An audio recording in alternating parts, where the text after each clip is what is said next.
Hi, Just a Arman. tiny speck. In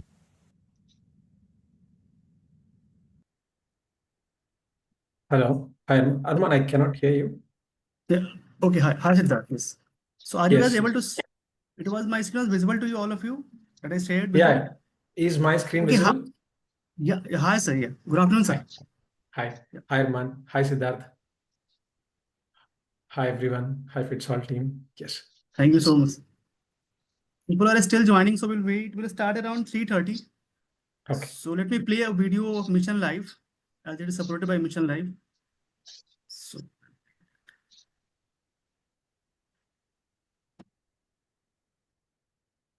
is my screen visible, Siddharth, right now?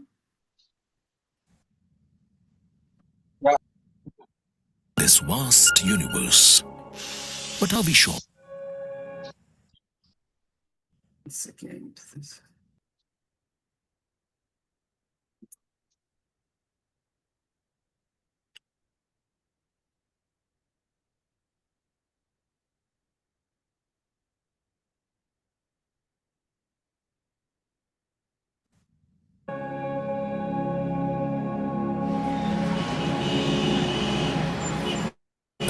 Just a tiny speck.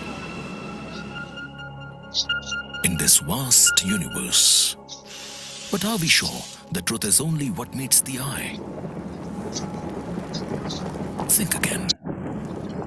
This is our doing. We have plagued and poisoned Mother Earth with our selfish motives. India, known for large-scale behavioral change programs, has once again recognized and has led the global alliance with Mission Life. My voice is audible, Arman?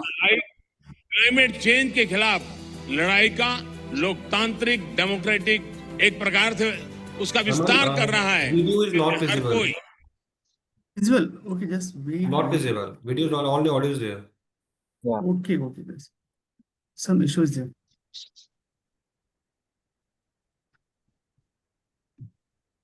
Hi, good afternoon, sir. Good afternoon, Arman. How are you? I'm fine, sir. How are you? Thank you so much for joining, sir. Yeah. Good afternoon, Siddharji. Hello, sir. How are you?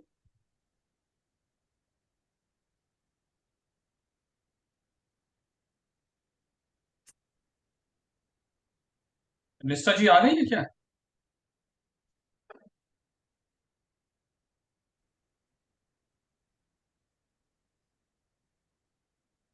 Arman? Yes, I निष्ठा think जी और she's Sanjeev yet. जी आ गए? आ गए? Check once. अभी नहीं है वो. नहीं आए ना? Let me check.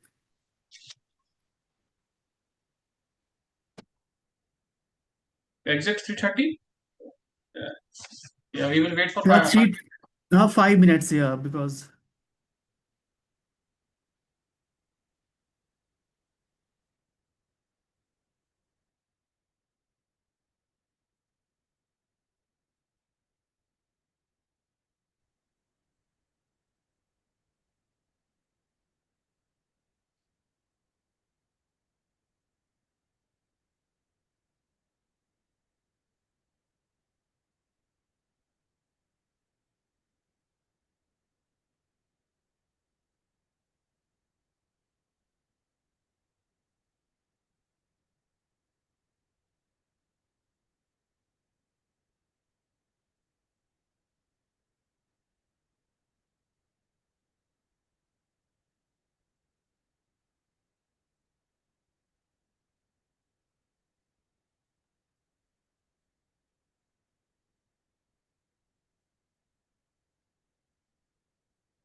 Hi, good afternoon, everyone.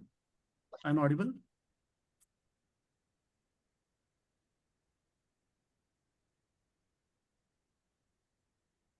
Siddharth, am I audible to you? Yeah, man, you are.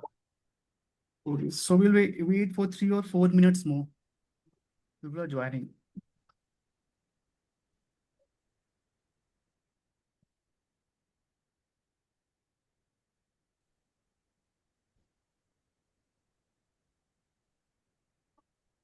Fitsol is one of the one-stop solution for all your sustainability needs. Yeah, Yes, it's great to thank see you. the number of projects that you're driving across. In fact, the team.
Hi, ma'am. Good afternoon, Mr. Ma'am. Hi, good afternoon, everyone. Good afternoon, Arma.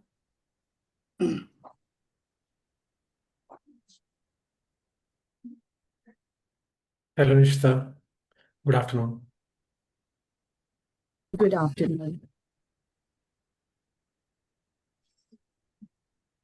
Good afternoon, Sanjeev ji. Good afternoon, Siddharth. Yeah, nice to yes. In Nice to fact, meet I you. am getting some error and some trouble, maybe due to some network, but no issues. We will continue. Yeah. Mm.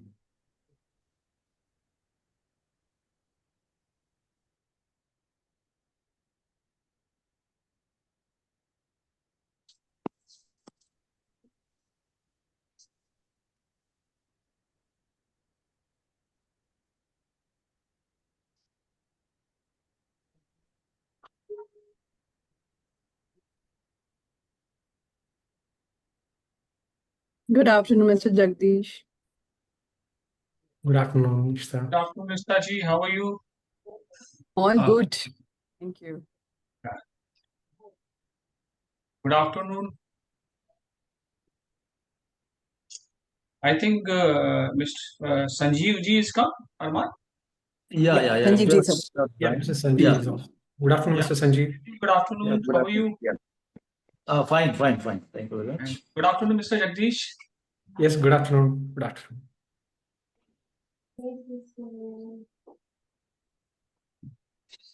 It's Jagdish seeing you after a long time, huh? Yeah. Yes.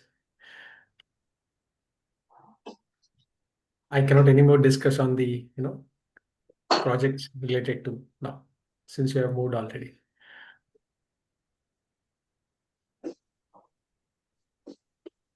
Shall we start? Yeah.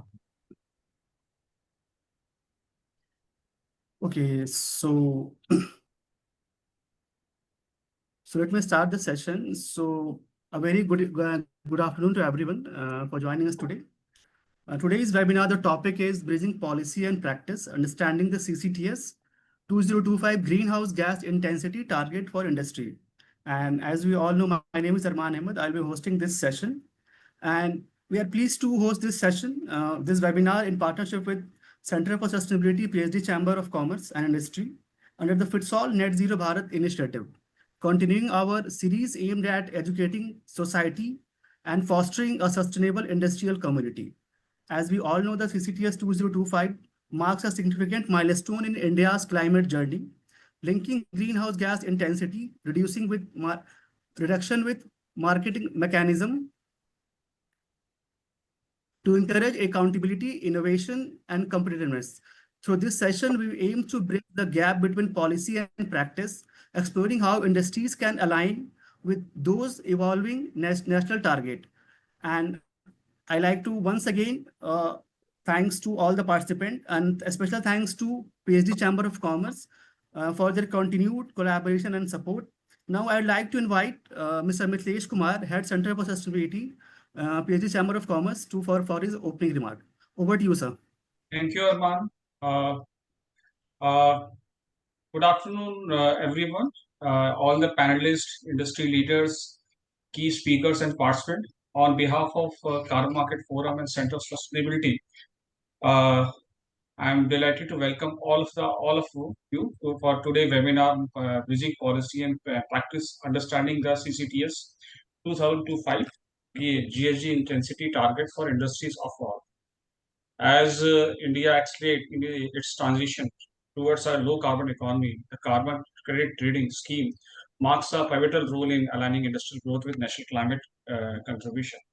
Set sectoral specific GHG intensity target, encouraging industry to improve energy efficiency and encourage clean technology, actively participate in emerging domestic carbon market. The success of this transformation policy lies in how effectively policy intent can be translated into a practical implementation at the plant and corporate level. Today, webinar aims to explore exactly how leading industries are preparing to meet CCTS target, the challenges they foresee, and innovation driving measurable emission prediction. We have privileged to have a esteemed panel of, sustainable leaders and experts who represent India's key industrial sectors. Firstly, Mr. V. Jagdish, Head HSC and Sustainability Vedanta Limited, Sterlite Copper, who will share insight on aligning operational efficiency as well as sustainable performance in the metal sector. Ms. Nishta Gupta, Group Head, Group Sustainability Head, ESG Suzlon Group, bringing the renewable energy industry perspective and enable decarbonization through technology and ecosystem collaboration.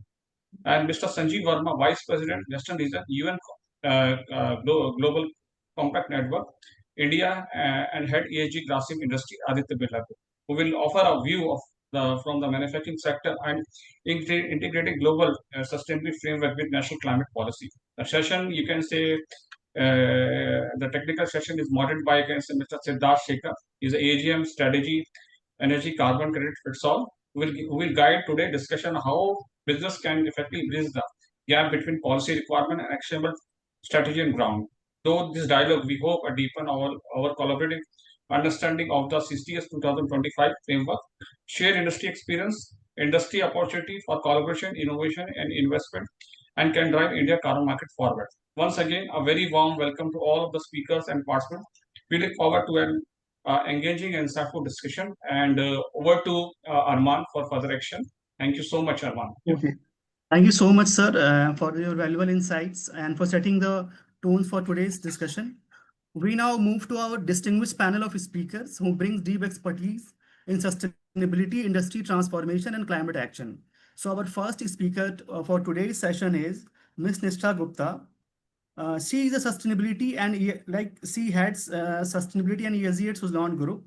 Ms. Nishta Gupta is a sustainability and ESG leader with over 16 years of experience in driving circular economy, responsible sourcing, and net zero strategy. As group head, sustainability and ESG at Suzlon, she leads the company's sustainability transformation and has been recognized nationally for her leadership in renewable energy and ESG excellence. So we welcome you, ma'am. Moving ahead, we have next speaker, Mr. V. Jagdish, sir. He had HSC and Sustainability at Vedanta Limited, Sterlite Copper. Sir is an experienced HSC and sustainability professional leading safety and environmental function at Vedanta's Sterlite Copper operations with a strong expertise in ISO systems and data-driven safety management. He drives zero harm, cleaner production, and responsible growth initiative while integrating innovation and sustainability into core industrial operations. We look forward to hearing your perspective, Jagdish sir. Moving ahead, we have our third speaker, Mr. Sanjeev Verma, sir. He is Vice President, Western India, UN Global Compact Network India, and Head EHS at Grasim Industry. Mr. Verma brings over 28 years of experience in sustainability and EHS leadership across top corporates. He also serves as Vice President, Western India at UNGCNI, driving responsible business practice and industry collaboration. His work bridges corporate strategy, climate action, and sustainability education. So we welcome you, sir. And for this, we have to moderate this session. We have Mr. Siddharth Shukla, who will moderate this session. He's AGM strategy at Fitsol. So over to you, Siddharth. Thanks a lot, and thanks a lot, Niklesh sir. I think there's a comprehensive introduction to the session and who the speakers are, right? I'm pretty excited. One is, speaking with Jagdi, who's been talking here for a long time. Mr. from Suzlon, enabling decarbonization for a lot of companies within India. And then we have Sanjeev Verma sir, who is with UNGCNI, which is kind of also an ecosystem enabler, and he's also part of Grasim Industries, right? So a diverse panel with experience in execution on decarbonization and strategy. So super excited to it. For the benefit of the crowd, want to just give a heads up of how the session is going to go. It's going to be a round robin session, which means I start with Jagdish, followed by that to Ms. Nishta, then finally to Sanjeev Verma in a round robin of fashion of 1 questions each. Cumulatively put together, it's 16. Each person answers, 12. Each person answers 4 questions each. A combination of policy, a combination of decarbonization strategy, combination of execution, right? So that is how the session is aligned itself. Without further ado, right, I'll start with Jagdish, right? Very interesting that Vedanta still like moving towards sustainability. Wanted to understand from your perspective, right? CCTS 25 framework sets ambitious emission intensity targets to a lot of companies. We are nascent, but we are moving towards that, right? How are you interpreting the targets being part of a large conglomerate, especially in the case of India's mining and metal? It is poised to grow big time with the advent of EVs. Different metals are going to take center stage. So just wanted to hear your 2 cents on it, sir. Yes. Once again, good afternoon, everyone. Good afternoon, Nishta, Sanjeev, Mr. Sanjeev Verma, Mr. Mithilesh, and entire Fitsol team. Thank you, Arman, for organizing this session, and thank you, Siddharth, for taking up. Yes, to start with the CCTS notification recently launched by MOF, right? So it's going to be a game changer, as far as our industrial, fraternity is concerned. In the sense, before this CCTS scheme, if you look at in 2010, we all used to follow the Kyoto Protocol at that time. And then following Kyoto Protocol, we have this CDM, Clean Development Mechanism. At that time, the countries, those who are developed, can invest in the developing countries to offset the CO2 emissions. At that time, 1 ton of CO2 equal to 1 CER, people used to call as 1 certified emission reduction. That's how. And unfortunately, after 2013, the protocol was not renewed further, and they were not taking up. At that time, companies were coming forward to offset the CO2 emissions and trade them in the market. And later, then Bureau of Energy Efficiency has come forward and implemented the PAT scheme, that is perform, achieve, and trade. 1 second. Yeah, perform, achieve, and trade. Even when we look at that scheme, it is tons of oil equivalent per unit of product. It was never culminated into the greenhouse gas emissions totally, right? It was only tons of oil equivalent per ton of product. Later, after these many years, now India is poised to see significant growth. Currently, we are seeing the most significant momentum of growth, going to be witnessed for next 10 to 15 years, where we are going to grow significantly. At the same time, more and more industries are going to come up. When we are signatory of the Paris Climate Change Agreement, and then at India level, we have developed our own policy, nationally determined contributions. In line with that, to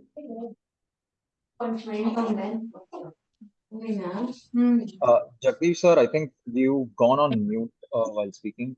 And I think somebody else, probably Mr. Ramesh Kumar, if you can mute yourself, it would be helpful. Yeah, sir. Sorry. Yeah. So on the international stage, India is now a signatory of Paris Climate Change Agreement. And then to achieve them, we have made our internally India level document that is nationally determined contributions to make sure that we implement and we achieve our vision that we have committed ourselves on the international dais. It is very imperative that we develop our in-house systems. We administratively define what is the level of contribution from each and every industry and from an individual. That's how India now has launched this CCTS scheme. Now, when we look at, again, it is not it is not mandated as of now to all the industries, but BE initially long back, close to maybe like 10 years back, they have started the scheme of designated consumer. Anyone who is contributing, who is having a captive power plant and is contributing for more than 10,000 tons of CO2 will be called as a designated consumer. And here, most of the sectors like aluminum, oil and gas, and then steel, all this cement industry were already classified as a designated consumer. If you see the recent notification of CCTS, it clearly states that states few sectors initially to start with. One is the aluminum sector. Second one is chlor-alkali sector. Third one is cement. Fourth one is paper and pulp. It's not that the other industries will not have any obligation at this point in time, because when I had a recent meeting with BE, they were very clear. Apart from these industries, other industries are also going to be designated consumer. They'll also have an obligation of reducing their greenhouse gas intensity. Currently, in the notification, greenhouse GEI, that's what it is being called as greenhouse emissions intensity per unit ton of product. So what the other than if the industries are seeing this as an opportunity, then I'm sure that there's a lot we can do. In this, majorly, we can focus on the process efficiency, process optimization, energy conservation, energy efficiency, usage of renewable energy resources. Now the industries might see this as a cost, but when we look at from the perspective of process efficiency, optimization, right, conservation, it in fact that will significantly reduce the overall COP, which is being which is part of the overall operating cost. And not only that, ultimately, when you are enhancing your overall efficiency of the process, not only do you contribute to reduce CO2, but in fact, the additional tons of CO2 offset that you are doing, which can be sold in the market.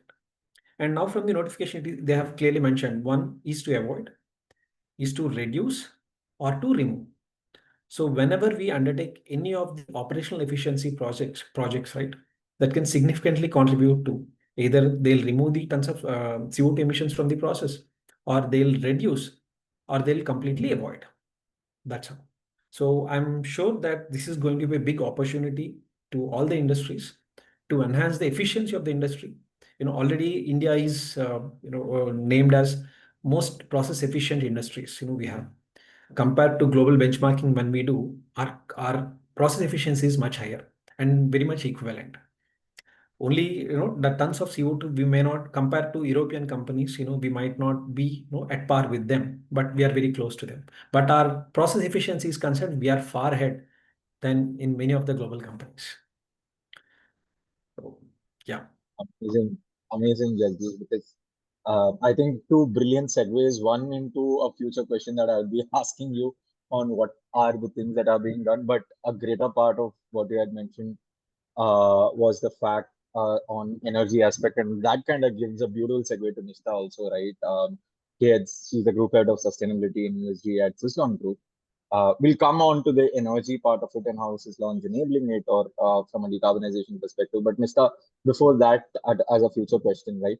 How are you seeing the GHG intensity targets? Because you take any company, MSME, the first thing that they're going to say is, let's do energy, let's do renewable, right? I think it's a top of the mind recall for anyone. So how is Suzlon Group or you per se are looking at these intensity targets from an RE transition perspective and our net zero ambitions and your future on that? I think First, a great question. For us, I think it's a welcome move. So it's not something that we should consider more of a compliance norm or how exactly we are going to do that. I think this enforcement was required. I mean, like Jagdish just mentioned that we have just started with 4 out of the 9 sectors, but it is not just 9. I mean, 9 will also expand to many more sectors. But just to start off with, they have identified 4 and many are on the verge of coming up, and that we are aware that, how exactly it is transitioning. A lot of talks are also happening at the top backdrop when ministries are discussing what would be the next thing that would be enforced. If you look at the beauty of CCTS, I think it's not just asking about, what exactly needs to be done. It's at each and every plant level, and it's identifying very clearly that how, you need to go down and what exactly the compliance level has to be year on year. And it gives you a way forward on what is required from you. So from the renewable energy perspective, I think one is that it is going to meet the RPO mandate that everybody should be looking on to. The green open access rules are there. Then you have national hydrogen missions. There are so many things which are already available in India, and not many looked at it from that perspective. I think the first thing that we all missed out was that India has a net zero commitment, right? To move in over there, when everybody talks about the challenges will always be there. Irrespective of you do whatever, and then hydrogen will come. There's a issue of transportation or whatever it is.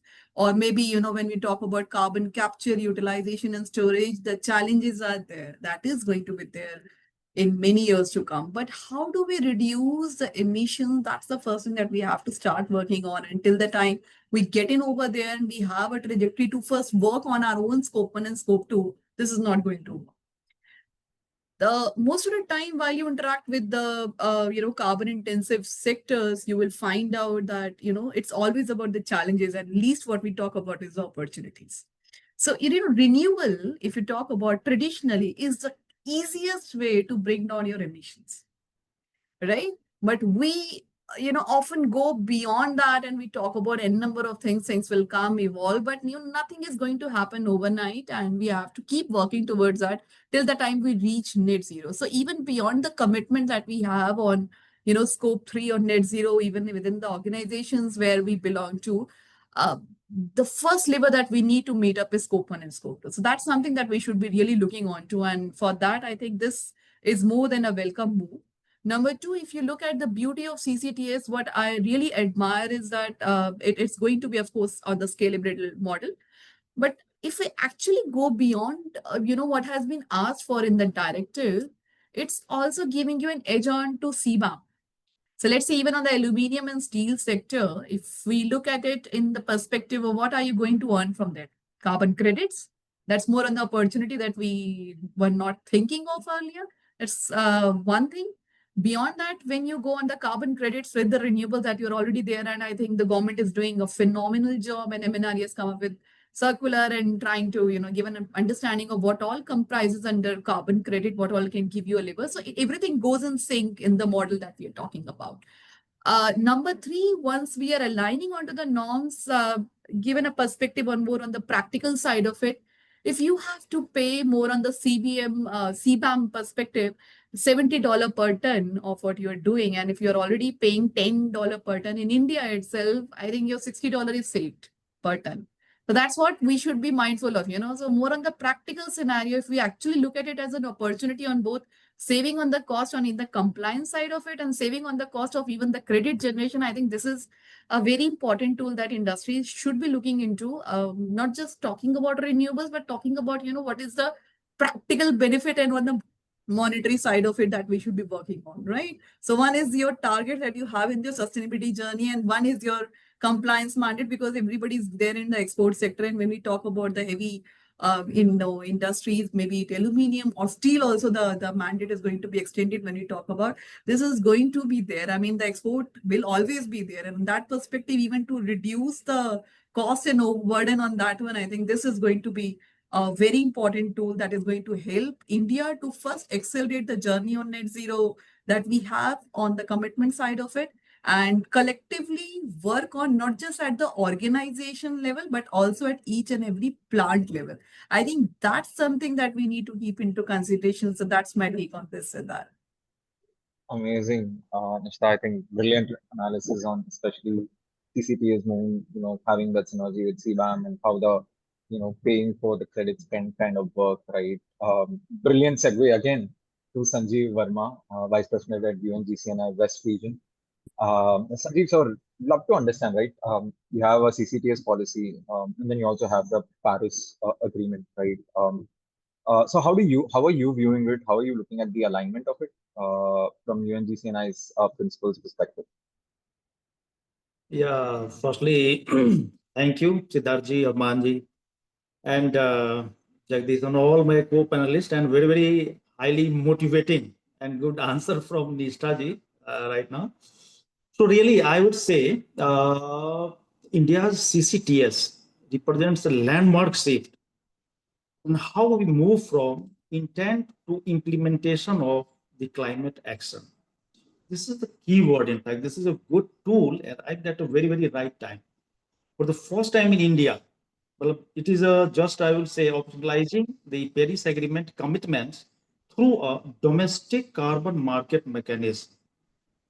So this is one good opportunity, I would say, under the Paris Agreement, like India's nationally determined contributions commits to reducing the emissions intensity of GDP by 45% by 2030, and new cities, yes, and its GHG emission intensity targets directly translate the national goal into sectoral compliance targets for industries such as cement, already mentioned, cement, aluminum, pulp, fiber, and the chloralkali, and rest are yet to come in the picture now.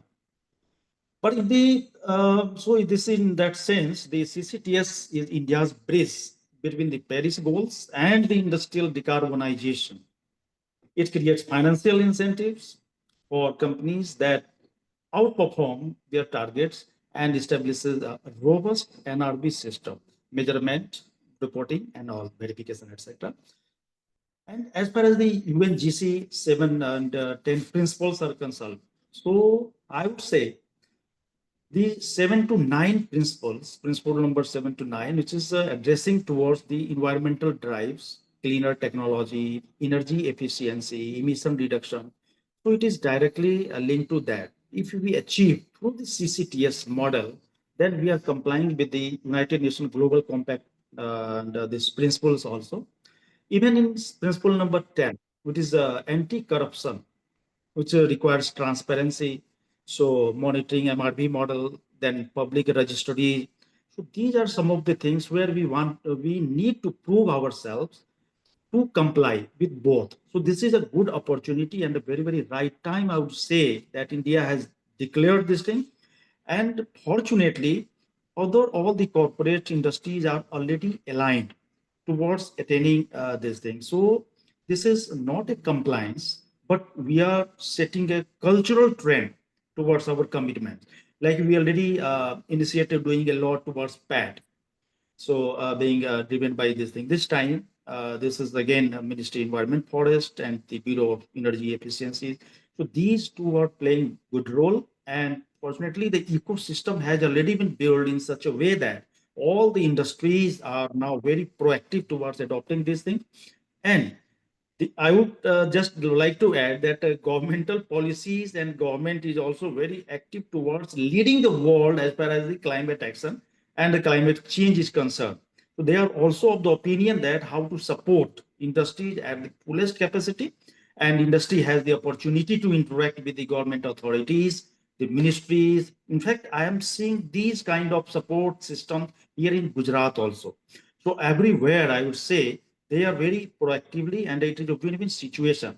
And this is the time where, with this reference only, India and industrial corporate industries can lead the world and show the path how we are adaptable towards adopting a new technologies and all like CBAM also. And I was just saying sometime, why not to invest or pay in India itself? Why to pay for the cross border and this thing? So this is indirectly, in fact, hinting and pushing a question that we should be well prepared towards driving the world as far as this. So I'm just very much fortunate, and I would give full credit to the industry as well as that we are having now CCTS 2025 rules. And UNGC, of course, is aligned. So we are already supporting. And in due course of time, we are going to propagate a lot many towards the creating the awareness and the positive aspect of this. Like even today's webinar, we will be just preparing and how to propagate this message very, very positively to the tier 2, tier 3 also. Even what is supporting, like Mr. already said that the scope 2, scope 3 and the supply chain system. So we need to address each and every and make all the persons, all the industries, even they are not in the list right now, but they have to come, they are to come. So we need to propagate. So UNGC is going to take a good lead in this regard, and we will be doing some more and more session with respect to this. Armanji and you have already led it, so we'll be there in the field. Thank you. Amazing, sir. Thanks a lot for that. I think brilliant insights initially on the policy bit of it, but secondly, moving on to tracking, measuring, reporting, which leads me to my next question to Jagdish, right? Few of the biggest problems that anybody will be facing is one, at the scale in which something like a Vedanta is tracking, measuring, and reporting those emissions become a problem, not only for Vedanta itself, but the way the industry is moving, we are starting to see your supply chain partners are also starting to be demanded of their ESG and GHG emissions requirement, depending upon industry, the compliance reporting changes, right? Would love to understand the support industries in meeting their targets effectively, digital tools and their role in this. From a Vedanta's context, if you can give us more insights, would be great for everyone here. So Siddharth, are you focusing more on the supply chain part? On both parts, right? Overall One is Vedanta level targets, how are we yes, going? yeah. So essentially, at the end of the day, it's digital tools for Vedanta, and an extension of that is also for the supply chain part, right? So would love to hear your thoughts on both, or however Vedanta is seeing it and how you're seeing it also. Happy to steer the conversation that way. Yeah. See, as we see that the current CCTS, greenhouse emission intensity targets, right? They are more than a policy, ambitions. They are related to the operational performance metrics. If you look from a different perspective, they're actually the operational performance metrics we define internally with respect to tons of oil equivalent per ton of production or carbon intensity per ton of unit production, right? And we all are aware that the metal and mining is one of the energy intensive industry, right? Starting from mining, exploration, the mining, extraction, and then hydrometallurgy, or itself the pyrometallurgy, and then the refining process, electro refining process involves a lot of energy. And we contribute not only to scope 1 and scope 2, but also significantly to the scope 3 part. Right? Ultimately, any company who is involved from exploration till the final output as a product, ingots, rods, whatsoever, then we have a significant contribution both scope 1, scope 2, and scope 3. But the companies those who are involved in secondary metal handling, like when the metal is produced, when we are producing the metal from the ore, it is called primary metal. When we are producing the metal from these recycled sources, it is called secondary metal. Right. So ultimately, the companies also are involved in the secondary metal handling will have scope 1 and scope 2 significantly, because scope 3 you're offsetting based on the life cycle of the metal. So you have significant emission reduction. For example, if I take copper, ultimately in primary route, if you are contributing to 100% of emissions, then in the secondary metal route, you will offset 85% of the emissions. That's significant contribution to do with. And coming to the Vedanta perspective, we being one of the energy intensive industry, we have taken stringent targets to offset our emissions. And one of the key sector that is already designated consumer is aluminium. And now we are going to be designated both for zinc as well as for copper. They're going to designate us, very shortly. But otherwise, aluminium is already part of the designated consumer. And now coming to the targets, when we look from the opportunities perspective. Ultimately, one of the very important point Mr. Sanjeev and Ms. Nishita was mentioning, right? That is CBAM. When you want to venture into European markets, or for that matter, any of the global markets, now the countries are coming forward as the products will add on to their overall footprint of the product. Ultimately, unless and until they reduce the product that is coming into their country, reduce the CO2 intensity, greenhouse gas intensity of the product that is coming into their country, else their emissions cannot be reduced, because they're also one of the signatories of all these climate change agreements. So at Vedanta, what we have done is we have taken internal targets to offset our CO2 emissions. If you look at our targets, initially we would like to become net zero carbon by 2050. That is to completely eliminate the carbon from our business. And then apart from that, we have taken absolute emission targets internally. That is 25% of our baseline value by 2030. We would like to reduce 25% of our absolute emissions compared to the baseline of FY 2021. And then we're also on the path to consume the renewable energy of 2.5 gigawatt. 2.5 gigawatt of round the clock renewable energy we are targeting. And then we also have a stringent targets to 100% fleet decarbonization by 2030. And then we are also working with all the suppliers to eliminate our scope 3 emissions. So for this, you can understand the number of suppliers who will be involved as far as the mining and metal supply chain is concerned, right? So we are working with few consultants to identify the key suppliers who are actively contributing to 80% of the emissions, with 20% of this 20% of the suppliers contributing to 80% of the emissions. So now that project is also taken up at our end. Apart from that, looking at the implications on the metal and mining, yes, unless until we offset our CO2 emissions, this is going to be an obligation to us. So aluminum is already on its strongest set of projects with respect to energy conservation, energy efficiency, process efficiency, and then renewable energy usage, and then fleet decarbonization. In all the areas currently we are working on. Apart from that, we have our sister concern, because to get so much of energy, it should not hit our cost of production. At the same time, how do we maintain that? Because stakeholders have multiple interests in that. So we have our sister concern, from Serentica, we are getting our renewable power, and currently we have round the clock supplies to the internal plants. Based on the requirement and the expansion plans in place, we are continuously in discussions with the Serentica for the add-on capacity of it. And then coming to the policy, with respect to the policy and the practice, where are we at? So we have our internal stringent mechanism of ESG reviews, and as part of the board meetings, we have our internal standards classified under the International Finance Corporation. So every month there will be a set of reviews that will be happening with CEO, and then we have a board meeting, and we have monthly reviews by corporate to make sure that our energy commitments and the energy intensive reduction commitments, CO2 intensity reduction commitments are completely fulfilled with all the resources. And yes, seeing this as an opportunity at Vedanta, we believe that we are going to add a lot of value and reduce. We are working on all the opportunities to avoid, to reduce, and to remove the CO2 from our footprint of the product, be it supply chain or be it scope 1 and scope 2. Okay, that's a lot in terms of if somebody's taking notes, they want to keep writing for that. I agree, but I think it was pretty comprehensive. We'll touch down on a couple of aspects in the next question on certain intricate nuances on how you're executing it also, right? I'll move on to Mr.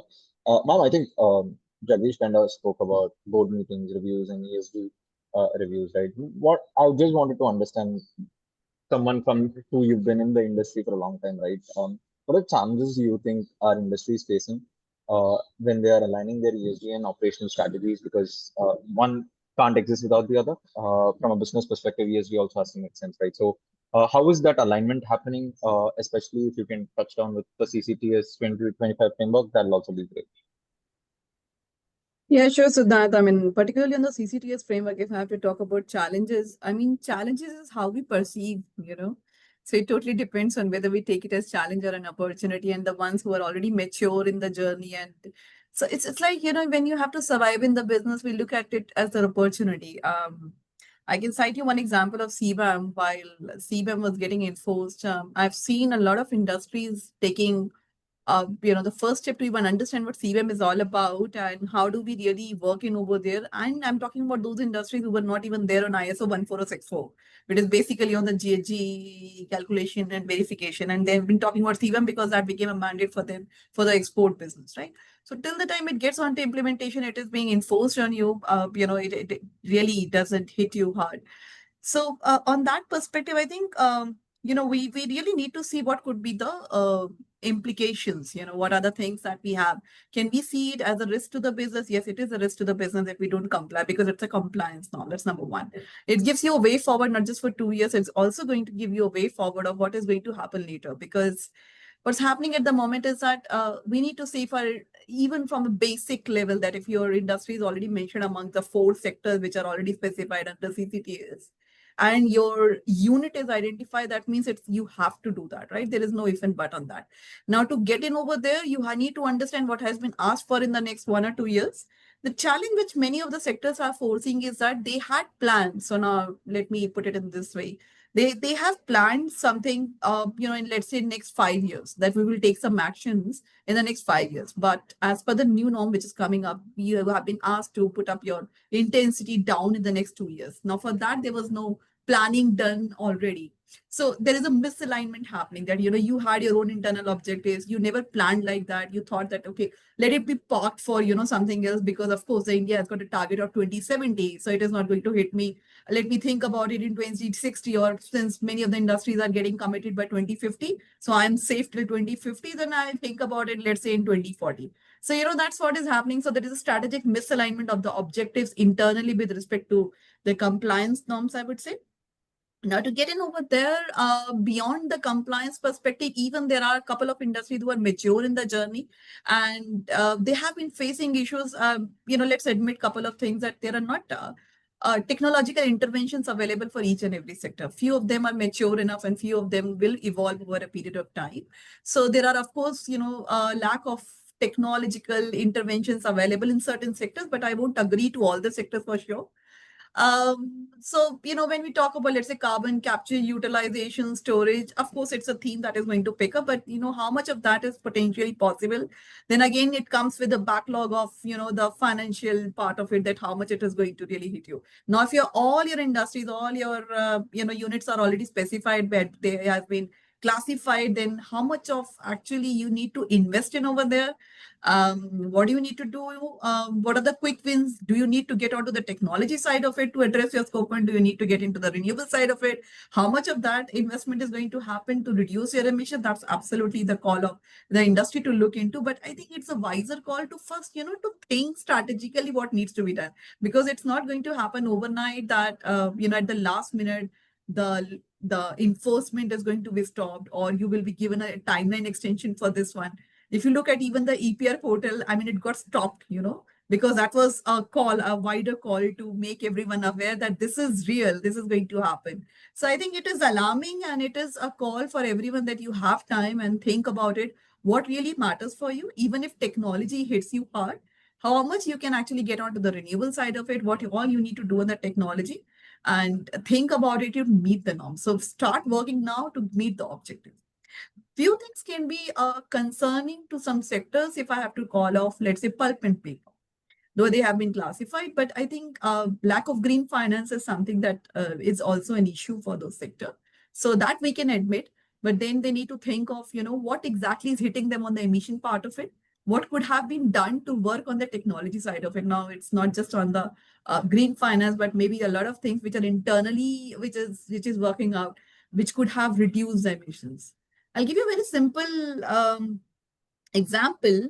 Many of the organizations, they focus energy as a last lever, but I think energy is something that if we really work on energy optimization, that's one thing that can be not just an operational control, but also a measure to reduce emission. But I think that comes at the last measure to really work out on the emission part of it. So these are a couple of challenges when we talk about in the CCTS to look into that perspective, that, how exactly industry should gear up, should come forward. It should not be why me and why my sector.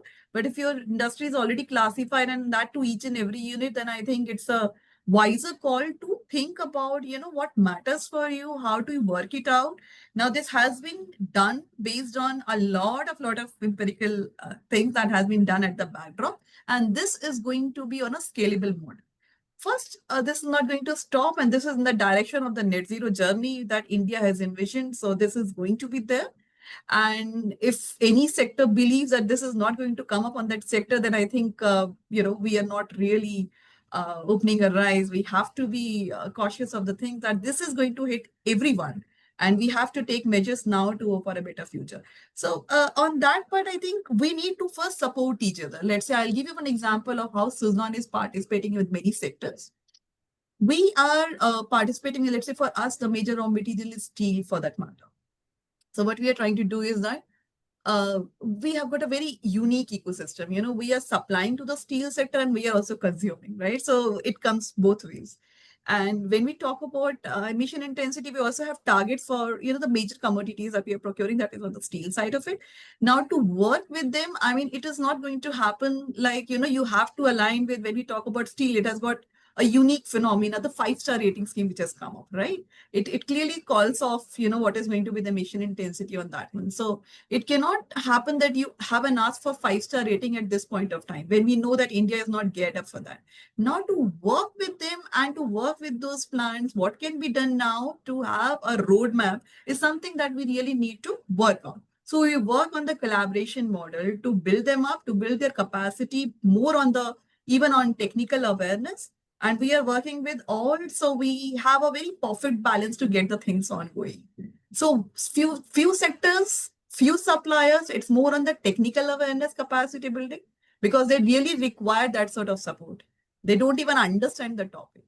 And with the one which are already the major ones in this one, we work with them to lift the standards up. So how to build it up? What could be done on the technology part of it? Is it going to be on the financing part of it? That is what is required to be carried out. And it's also about open intervention, and I would say more on open discussion on how exactly you can take up your objectives to that level. I think that is something which we really need to do, to work on the collaboration model, because within our own domain, within our boundary, we'll not be able to do much. We have to speak out. We have to share our interventions. Together as a sector, we need to grow. And if you're not growing, and if you're trying to work out only within the boundary with some things which are going to give us just 2% of ROI, that is not going to work. So I open thought of participation and more on the sectoral groups, and collaborative and peer learning is something which will help this model to grow up, to meet up the challenges and to meet up the compliance norms as well. Thank you so much, Siddharth. Fantastic, Mr. I think quite comprehensive on the answers as well, right? Moving on to Sanjeev Vermaji. Sir, I think Nishta kind of again gave you a segue. I mean, just happening in this webinar, right? There is policy, and then there is people. Then there are people implementing that policy, right? From policy to practice gap, right? What are the things you see that industries must address for CCTS to be a hit among them, right? I mean, there is one part of it is framing things and putting it down on the paper, but it also have to be executed, or they also have to be executed. So what do you think the industries must do to ensure that things can move forward from point A to point B on that front? Sir, you're on mute. Yeah. So thank you, Nishta, again for setting a good context for all this thing. So of course, this is a very, very good opportunity. At the same time, there are gaps also, and we must identify that to take care of them and to implement and take certain implementation procedures also. So bridging the policy practice gap is not just about the compliance, it's about competitiveness. Industry must treat CCTS not as a mandate, but as a marked signal to innovate, invest, and lead India's low carbon industrial transformation. By saying that, I would like to just make 6 categorical gaps which we are observing. The first is measurement and verification, where in fact there are the gaps where we want to focus some more to cope up with this. So fourth is like measurement and verification. So this is the second is sectoral readiness. Like some of the sectors have the benchmark and they're good, but some are not at all prepared. So that is one gap where the benchmarking is needed and some more studies and these things are needed. And third, I would say, is the market infrastructure. So that is, of course, that began, but we need to make some robust kind of system like carbon market, registry, and the price discovery is still evolving. So action part, I would say that engage with carbon exchanges and the adopt internal carbon pricing also. This is going to be unlimited where business will be attracted. And then the finance and technology. So high capex, limited capex, and green finance. So these are some of the things which must be there in the field to attract the persons or industrial setups who are there in the market. And the institutional coordination also, like some of the leading agencies from the policy part, like MOEFCC, then Bureau of Energy Efficiency. So these are the bodies who are handling and taking care of these things. So the collaboration and very, very good collaboration and is needed from the industry side.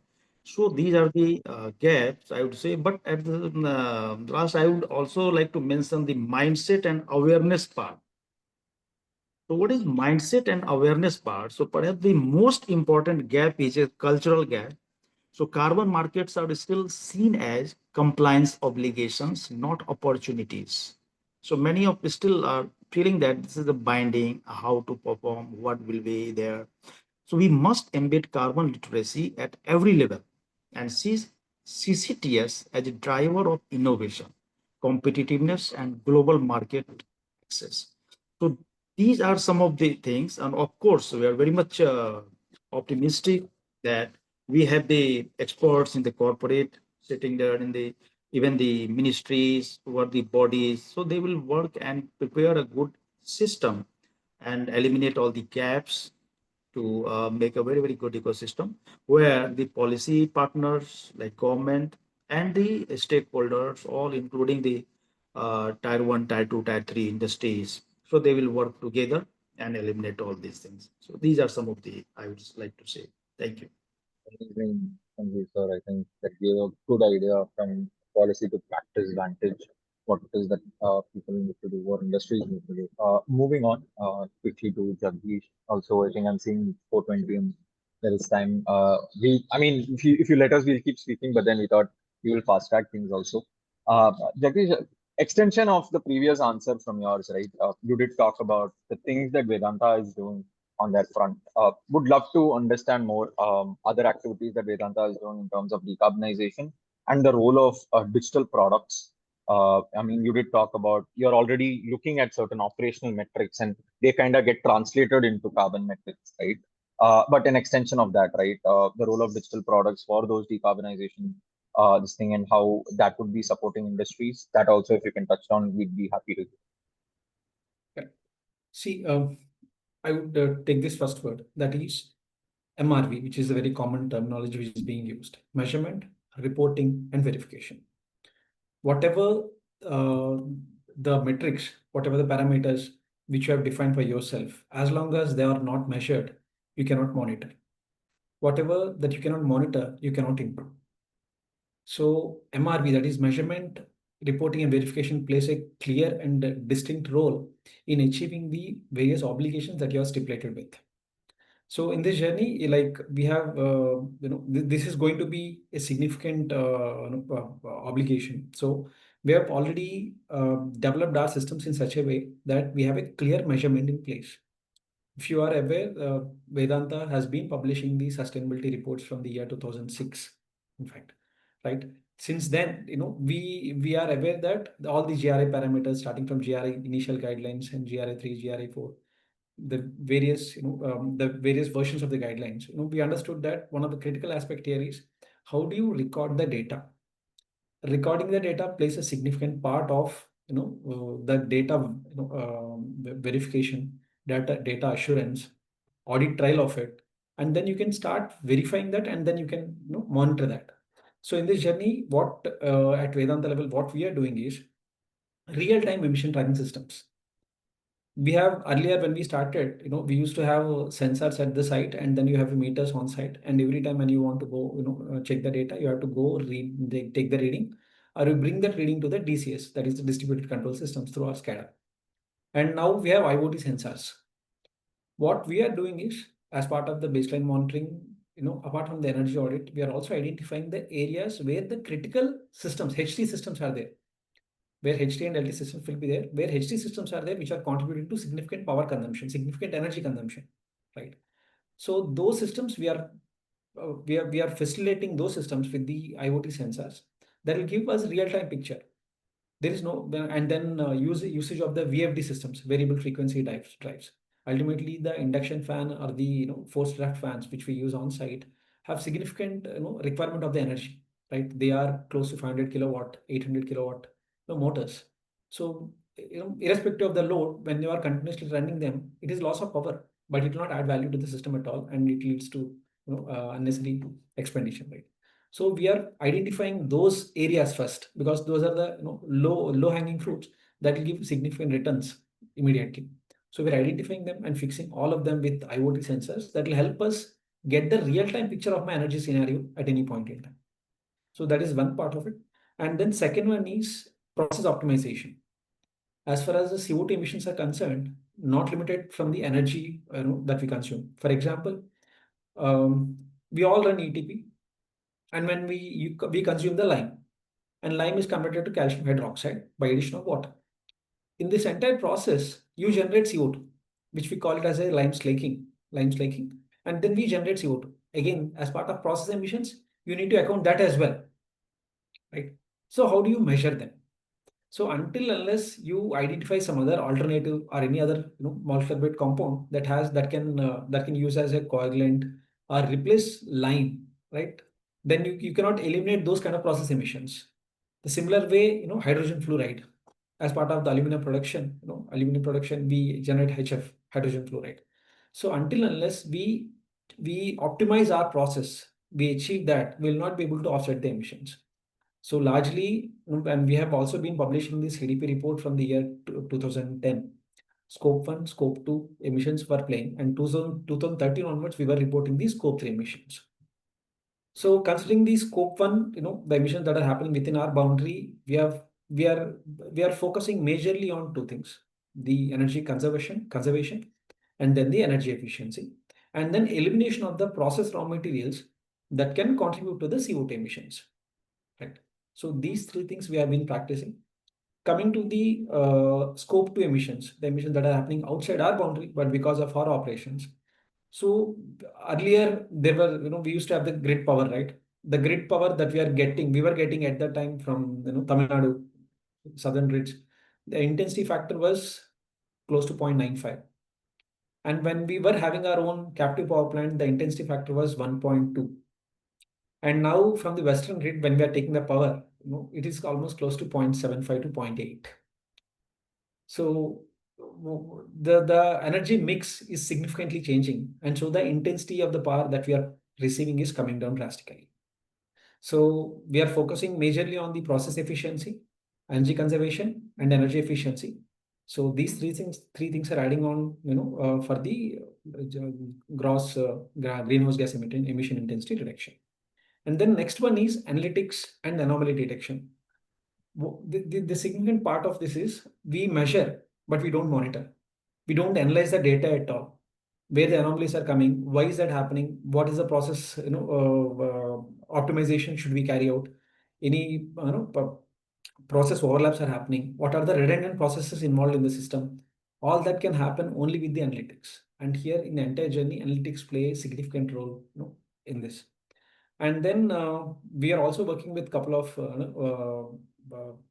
renowned companies for fixing the sensors as part of the MRV, that is measurement, reporting, and verification of it.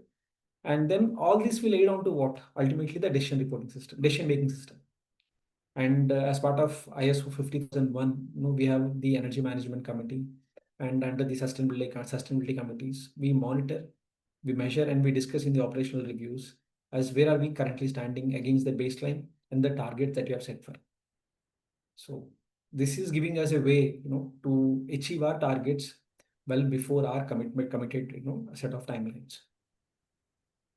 Yeah. Great, absolutely brilliant. Gatish, I think it's phenomenal. I mean, from 2006 or been so long, and at time it was extremely nascent, right? Kyoto Protocol was sometime around 1994. You guys were one of the early adopters and innovators on that one, so kudos to that. Moving on quickly to Nishta, as Arman keeps pointing me that time, we need to keep up. People have their own slots and lives. But yeah, Nishta, I think an interesting part of what Jagdish had spoken about is an interesting touch on, especially on the energy front, is you source energy from TN that is different from what you're sourcing from Maharashtra, right? Right from prices to different internal nuances or regulatory nuances. And Suzlon is kind of plays in a place on, especially on the renewable energy front, right? So how are you guys driving the low carbon journey for people or industries within India? I think one of the things that you already spoke about was strategic partnerships. You talked about steel already, right? So how is strategic partnerships driving that for you, and how is renewable energy innovation driving India's low carbon economy? If you can touch upon that for us. I think, as everyone knows, Suzlon, we had a vision statement called Powering a Greener Tomorrow. And in that, we are just scaling it up year on year. So when I say that, the idea is to focus on low carbon, not just on ensuring that we are working toward decarbonization. And we are the one who are working with the biggest of the industrial conglomerates, and we are working with the smallest of the retail sector. So that's one way of working on the low carbon side of it, to ensure that we are providing renewables and we are enablers in the decarbonization journey of any organization. But beyond that, what we are working is strengthening the own organization commitment to the low carbon side of it. And I'll tell you about how exactly we are doing it in this space. So beyond an enabler in decarbonization journey, we have got 3 levels, and all of them are focusing on the low carbon or rather, low carbon economy to build it up. One is on the organizational excellence, wherein we are working towards the low carbon journey of Suzlon itself at the organization level. And when I say that, it is working across the entire organization and integration of performance for 4 business units that we have, be it manufacturing, be it the forging and foundry unit for the projects, as well as the OMS business. And what you see, piling up at the end of it is the overall organizational performance. So how can we be low carbon in the entire process that we have at the overall organizational part of it? So that's one. And we also have commitments over there on scope 1 and scope 2 by being carbon neutral organization by 2035, 2040. We have a commitment for net zero. And we are the organization who are the only gold member in India on RE100. So basically renewable energy 100% by 2030 from India. We are the only member under climate group who have got the gold membership over here. And we are accelerating our efforts to do almost whatever is possible to reach the target as soon as possible. Beyond that, we are also a member of EV100, and we are scaling it up to, to get onto by 2035, even on the vehicular fleet of emissions also that we have. And we have got a solution even for the batteries as well. So that's on the organizational part, that we are scaling our efforts on the renewables, but renewables is not just the only thing. We are working on the carbon emissions, on the entire views that I spoke on, and to work on that year on year with the baseline year emissions, and to reduce that on to get the organizational process readiness and to be there. Number 2 is the product stewardship. We focus heavily on the product level, and with a sense of pride, I can say that we have not just working and talking about it, we are getting it already over there.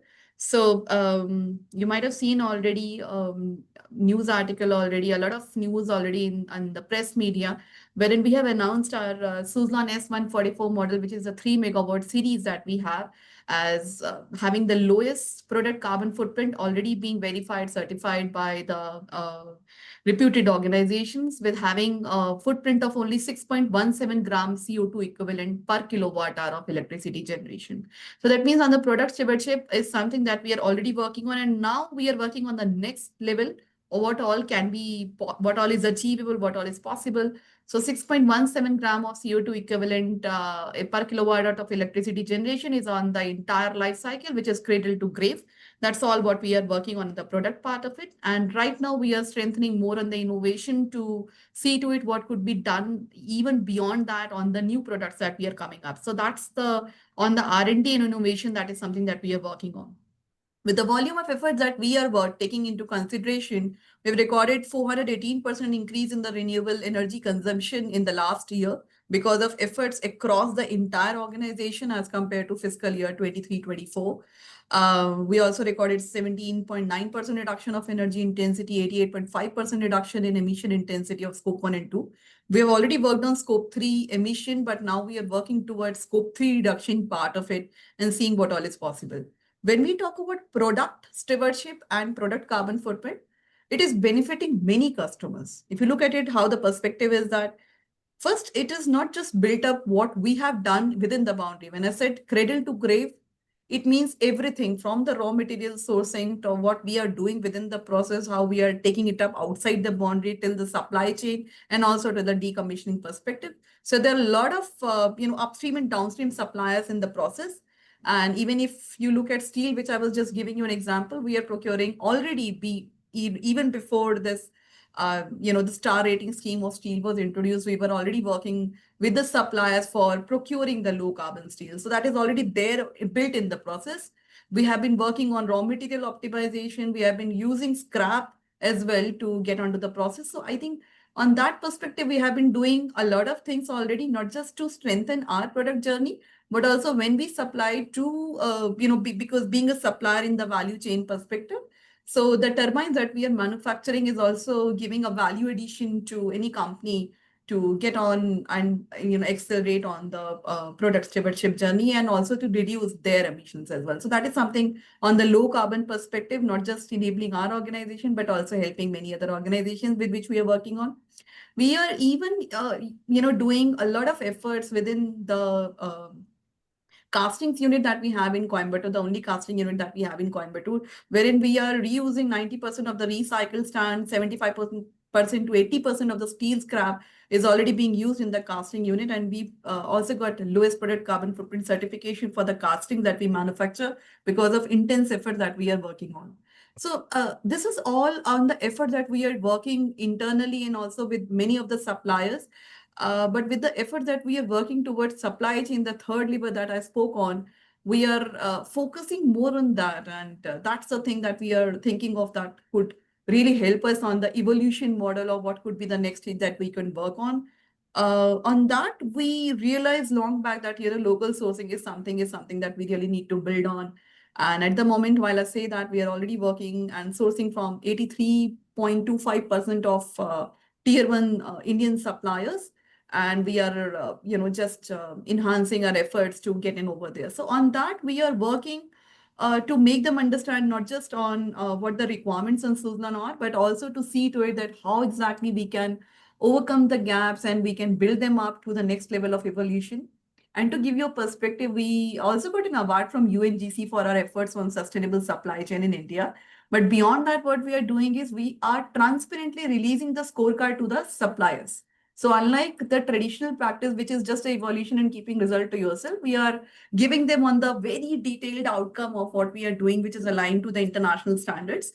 By the way, our report is not just aligned with GRI, SASB, but this year we have released a report, and I welcome all of you to go and read our report as well, which is aligned with ESRS, TCFD, IFRS, S1 and S2 disclosures, apart from IFC. So this is what we have been working towards strengthening our journey towards sustainability.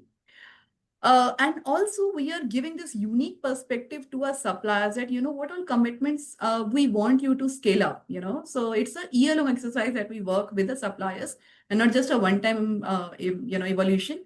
And at the moment, it has reached to a stage that it is providing them access to the market. So they are using it as to access in the market and to get more customers, taking it up that how exactly they are aligned to, let's say, TNFD, or they're aligned to GRI and SASB, because we are providing them enough disclosure of how much of the alignment is already there.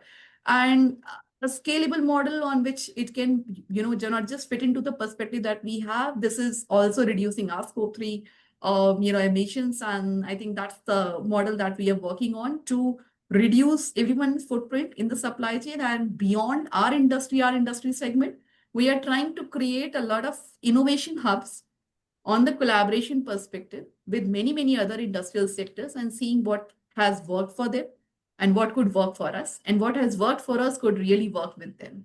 So given that perspective, I can also talk about convention that we are working along with UNGC, and it's happening within our campus, and wherein we are inviting many sectors to participate and to talk about their leadership team is going to talk about what all they have been working towards that, and what Suzlon is doing, and how exactly together we can build up the model. So it's not just going to be limited to the wind sector or the renewable. It is going to be open for all, and we can together have that interesting takeaway. So that's the level of effort that as Suzlon we are working towards, and not just focusing on the traditional way of we are the decarbonization partners and that's it. We are working on our organization at the product level and also working with the suppliers for the overall benefits. So that's my take on this. Amazing. That's fascinating, right? A lot of people have not thought about their supply chain. These ticket scope 1 and scope 2 as of now too. Great to see organizations actually prioritizing their scope 3 and supply chain and vendor network as well, right? Pretty forward thinking, right? Moving on, I think to Sanjeev Vermaji, and for people who are putting down their questions on the chat box, you will see we'll be taking questions after the final question, which will come after Sanjeev ji answers this for each of them. The final one will be a rapid fire post that we'll take questions from the chat as well. Sanjeev ji, I just wanted to understand, right, from your view, what innovations or systematic shifts will play the biggest role in reducing emissions? You can just touch one or two. Sir, you're on mute. Yeah. So, and firstly, I would like to really appreciate Nishtha, because we are one of the partners supplying some of the material to them, Suzlon, and they are very, very actively working. So, she rightly said she organized one event at Pune, and very, very actively taking care of their supply chain partners also. So, in fact, Grasim, the advanced material division, we are supplying epoxy resin for the wind blades and wind sector. So particularly the innovation is one of the key things. And like you already said, so industry, academia. In fact, innovation is one good tool, and there is a huge potential and opportunities in our country where the academia can support industrial setups in developing a good solution to each and every aspect. If we talk about the this circularity, then they are able to prove and they are able to divide some of the system where circular economy how effectively can work. If you talk about the efficiency part, so even the new startups, they are going and they are innovating, they are in the field where we are finding a lot of good innovation, and how innovation is taking a good role. Government is also supporting a lot, all the industrial setups as well as particularly the academia, where the SSIP student startup scheme, incentive schemes are there, and they are also supporting and made policy towards development of not only the innovations, but making a good ecosystem for getting all the innovations patented in our country. So as far as while visiting a lot of the academia, you will find we recently visited a lot of colleges, universities with the perspective of this decarbonization schemes. Okay, whether any student are doing some project on decarbonization or carbon capture. So we visited some of the universities. So students are doing a lot, but they are limited to their examination part and all these things. So we are now just trying to motivate and incorporate and collaborate with the academia with this perspective that these are very, very important things. Just not leave it in the mid itself. Let it go up to the climax, up to the result, up to the outcome.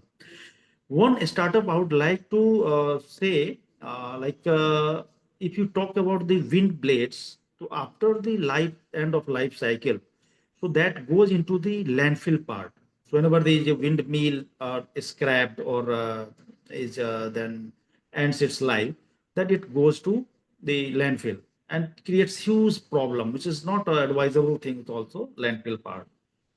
So now the Adit Birla Group, even Grasim, they supported on a startup, and now they've developed one patented technology where even the thermoset plastics, the epoxy resins, after the end of the life cycle, that can be reused. There is no need to throw it them for the purpose of this landfill. So we have recyclamide, a product called recyclamide, where there is a provision, and we can recycle it. So, in fact, I would say, as far as the innovation and the decarbonization or this CCUS go, anything is concerned, so our academia is very, very important, and one stakeholder, good stakeholder, where industry must support. Here in Gujarat, in fact, we invited some of the uh, institutions, in fact, and we are making with due discussion with the government authorities also. Let us make some corpus to support, and maybe CSR should also work, the corporate responsibility. So they have to invest. All the corporates are required to invest. So why not they need to invest in the innovation part, and they also support maybe with their problem statements. So here in this area also, while talking to many of the industry representatives, they also agreed that yes, we have the problems, and we have the problem statement regarding the efficiency part, or regarding the this carbonization or low carbon intensity, lower this thing. So why not we should give it to the researchers and the academia? So I think this is again going to be a win-win situation, where industry can take a good advantage of the academia, who are thoroughly working on this aspect under an ecosystem where all the equipments are there. Practical aspect, they can visit our campuses and they can take, and some pilot project can also done, and government is supporting now on this aspect. So this is a one win-win situation, which can be a very, very good solution towards this CCTS also, and the decarbonization, and the software part. So, and this is very famous to say that India has a very, very intelligent mind. If we uh, decide to do something, we can do. So India can lead even by doing some of the innovation in the field of this lower carbon aspect and decarbonization. So this is from my side. Thank you. Amazing, Sanjeev sir. Thanks a lot for giving us the time on that. Just wanted to tell the three speakers that we also want to take one or two questions from the chat boxes that are coming. So I'll have to bump up the fourth question to be a rapid fire. Apologies on pushing you guys to be quick. Just wanted to understand. I think it's going to be a common question, but I'll repeat it while moving on. Two things, Jagdish, I'll be hopping on to you next in that order. Two things, which are practical action strategies that companies can do to increase their competitiveness and align with CCTS 2025. What are the two things you would recommend for everyone? Okay. So to start with, we must first focus on establishing the baseline.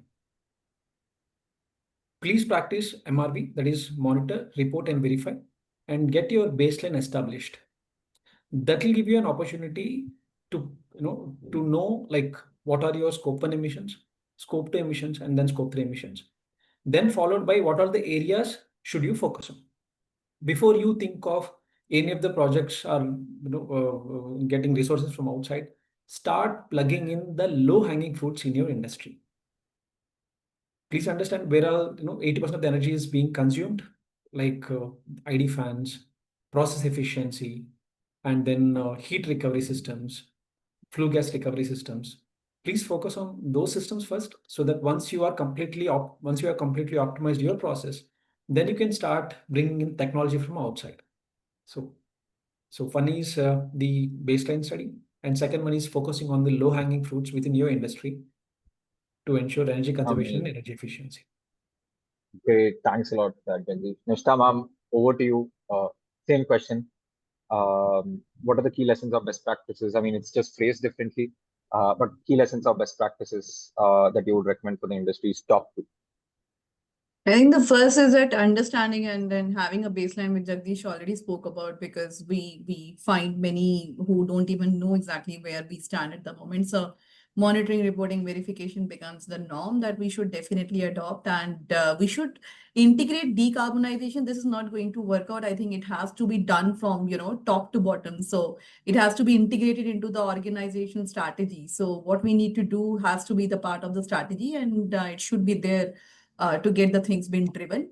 Beyond that, to really work it out and to see that this becomes an implementation thing, I think the use of IoT sensors and digital platform has to be there integrated across all locations to give you an understanding of where do you stand. And I think renewables comes by default. So I mean, if we are there, we should think about not just having a bit of renewables, but thinking about how much of renewables is required to get on to your journey, because this is going to be the fastest thing that we can work on. And there are n number of ways that we can work out, not just having only the solar. There are mix available. You can even get it from the exchange as well. And to work on along with this on the low carbon technologies is the must that we should work on, which precisely means getting onto the bare minimum energy efficiency equipment and seeing that how the process optimization can be carried out. So can we think about procuring the materials which has got the low carbon, which will give you the maximum leverage, is something that should be carried out. I think that will definitely give you an edge on, and then we can think about not just as a compliance, but from accounting to integration to giving on to the low carbon, hanging fruits as well. So this is what should be done. And the last and least, which I didn't mention, is that that has to be done repeatedly by everyone, is collaboration, because alone we can do a little, and together we can really achieve the objectives. So collaboration goes without saying, that needs to be carried out. So I think that's it from my end, in short, to be carried out. Thank you. Thanks a lot for that, ma'am. Moving on to the final question for the day, and probably a couple of questions from the chat windows. Sanjeev, sir, I think Nishta talked about collaboration synergies, right? What collaborative or capacity building measures would you suggest Indian industries to adopt for a long-term alignment with national and global climate goals, and for a short-term alignment? Yeah. So collaboration is very, very important. In fact, and for what we should be collaborating, so co-create a decarbonization ecosystem. This is one of the area. And then to build institutional and workforce capability. So this is a second area, because we have industries and we have examples where they are doing a lot. So capacity building and the horizontal deployment and the sharing of best practices, so very, very important. Like they are as far as some of the sustainability initiatives are concerned. So, and a lot of other industries are also. So, in fact, in my mind, and I will just like to mention some more. So, enable green finance collaboration also. This is very, very important, and driving force behind each and everything. Then strengthen the value chain partnership. This is very important. And then they leverage the technology and data also, and then align with the global standards. So we must make our system, our registries, our ethical, our governance, and our all these systems, even the monitoring and these parts, so robust.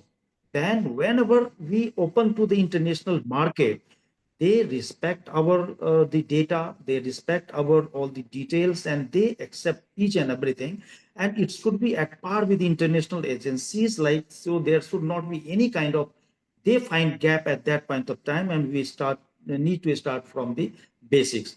So these are some of the collaborative approach we must adopt. And at just in my mind, it is coming that we must make a compendium at the United Nations Global Compact. So we are going to initiate, and we will invite all our members as well as all to showcase their best practices. There are two aspects. So one aspect is all the industries have an opportunity to showcase their best practices. What about the top two or top three coming in their mind?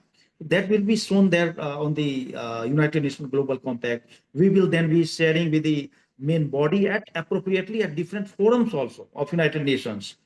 So that is one opportunity, and the link the industry can share the link there, can share the link to their stakeholders, their customers, their financer, and all these things.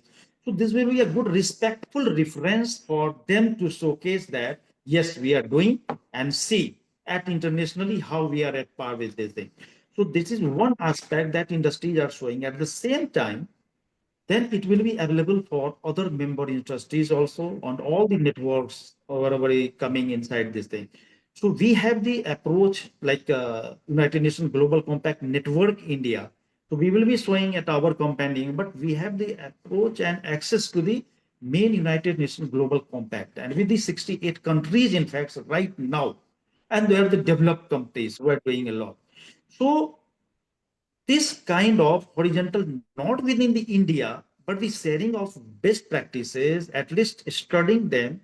So why to reinvent the wheel? If German has done or France has done something best, and really they have done some best, so why not to copy them and make it in India? So this should be the approach, and I would like to promote. And with this webinar and outcome, just after that, I will hold on our governing council body meeting is also one due. It is going to be. So I will propose to make a good compendium, and then we'll invite all. And we have the industry leaders like Jagdish and Nishtha. They are doing a lot. Prabodh Acharya ji. So I will just incorporate and have a good meet. Then they will, if they come up with their heart, so the best thing will come in India. And India then can lead with so much examples of the best practices here. And fortunately, 2-3 days back itself, there was one special governing council board meeting. So they appointed me as the head of the committee at United Nations Global Compact. So I will then be responsible for propagating these kind of messages all across, not only in the western part of India, but these northeastern, eastern, and all across the India. So that will be this thing.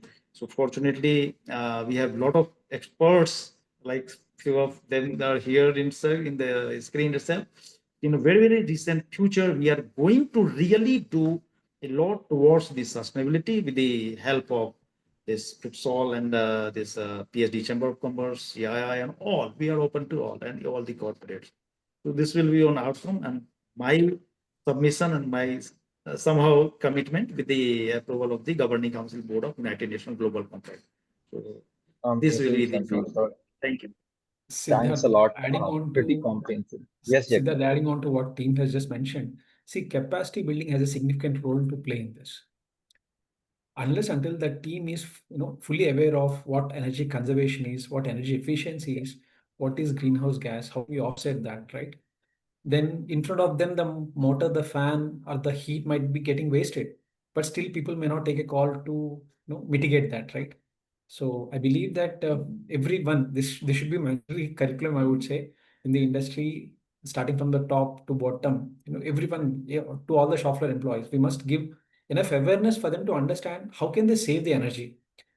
In their respective work areas, how can they facilitate the reduction, optimize the efficiency, optimize the process. That's very much important. Without that, probably you might bring in the technology, it might work. But ultimately, if you want to have a holistic approach, then capacity building has a significant role to play in this case. Amazing. Thanks a lot, Jagdish, for this closing remarks. Thought I'll take a question or two from the people who have come in. I understand that it's close to 5 and I've blocked your time beyond that. Hope of 2 to 5 minute extra excess time is now going to put a hitch across all three of yours, Jagdish, Nishtha ma'am, and Sandeep sir. If it's fine with your question or two. Yeah, we are Great. more than happy to answer. Amazing. Yeah. I think Ashwini Kumar has been pumping the chat with questions. I thought one question really hit the nail on the head, and it was his first question, right? I think he talks about scope 3 emissions, which a lot of people want to move towards, but he also talks about the impact it will have on the suppliers from a financial perspective, right? If people are going to go towards scope 3, what is it that they can do as a supplier to reduce their emissions?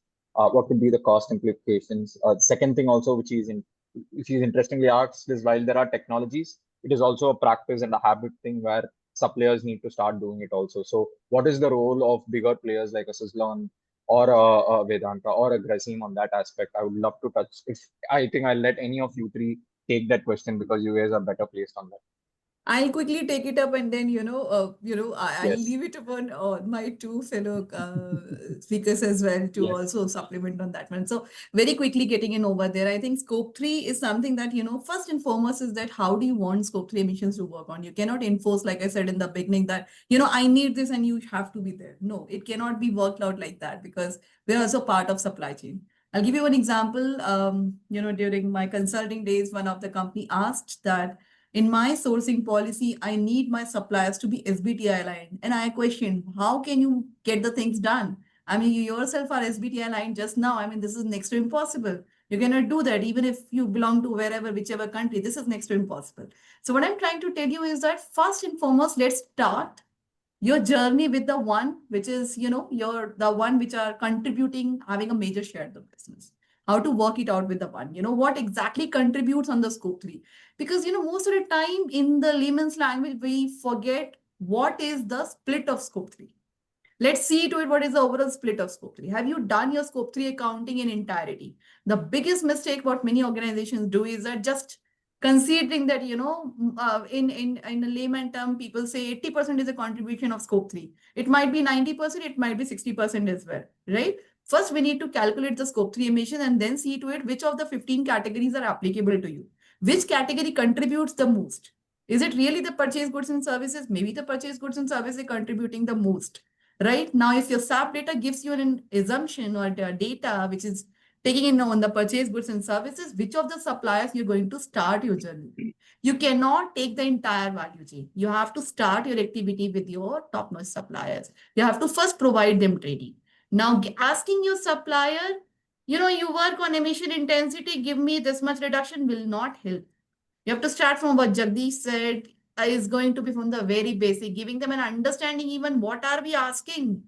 What is greenhouse gas emission? It could be a simple thing like DG sets and diesel. Maybe that is something which is there in the process. Or are we talking about the biggest of the plant and then, the emissions contributing? Because the process-based emissions differ for each and every sector. Now, giving you an understanding of how we work. So we have suppliers who are, even the scrap ones from where we are procuring scrap, and they are also, we are dependent, and the biggest of the steel players. So this is one. We are also like, on the epoxy resin, what Sanjeev ji highlighted, we have association with them, and we have association with them as well, who are providing, the smallest of the commodities which are being used on the, tower flanges. So what I'm trying to tell you is that first on the value chain, we need to understand what exactly is the split of the scope 3. Have we done a scope 3 accounting in entirety? And based on that, we have to start the journey and we have to provide a tool. This is the cost that we have to absorb. You cannot enforce on the suppliers to, do or be dependent on anything. We have to provide an ecosystem, access to all sort of capacity building session and work along with them. It's not going to be always technology. It's very easy to say that everything boils down to technology. Many times the easiest of the thing is maybe the process optimization that really works because their scope 1, scope 2 reduction will help you in your scope 3 part of it. So things are there as a way forward and we are not aware. For example, your supplier has already planned for renewable integration and we don't know, right? Till the time the interaction happens and you are evaluating only on the basis of what is being provided to you, things will not work. So I think on that perspective, we should be very clear on which particular aspect that we need to target and accordingly work with the critical suppliers instead of, working with 8,000 or 10,000 suppliers at one go and nothing is going to work. So that's my suggestion to work really on the supply chain because we got an award on supply chain and this happened because of the effort that we are working on. And it has to be worked throughout, the entire year because it's not an assessment. You need to consider them as your partners in the journey. If you consider them as just, your suppliers and, you have an ask on that, this will not work. You have to consider that this is an ecosystem and we have to work with them together to support them and to work together for their as well as your improvement. So that's my take on this. Amazing. Thank you so much. Great. So we Thanks have a lot, Mr. Arman. Yeah. Yes. So next question from Professor Nilesh Naran Prasad. So are you there, Professor Nilesh? Okay. So he asked question, please mention accountability of government and policy makers. So I think Sanjeev sir would be right to answer this question. Yeah, accountability. In fact, this is a time where we cannot fix the accountability, but we should be working in a team and with a win-win situation. So, of course, government has to develop procedures, rules, policies, and all these things. At the same time, the enforcement and the assimilation of that rules, regulation is also very, very important. So, only account, because a lot of rules are already there at present, also policies are there, but we find some gap in the implementation. So there may be a lot of reason, lack of awareness also, some time consequence management also, the lack of commitment from enforcement authority also. So of course the policy procedure part, government must be accountable. They are the in the government, so they will be accountable. But at the same time, they count it through the policy and through the this rules part, that it gets percolated to the accountability part, then gets percolated to the corporates also and the other stakeholders also. Ultimately, it is a teamwork, and we should work in a very good ecosystem. And this is the need. This is like we talked about the ecosystem capability development, awareness. We are finding a lot of lack of awareness. If they are aware in the EHS part, so they come forward, okay, I'm ready to do that. So this kind of behavioral change, cultural change, and the awareness, these are the things.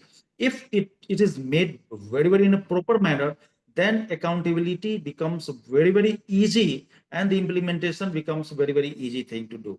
So Yes, sir. Yes, sir. Government to stakeholders, they must do on that regard. Good, Yes. very good.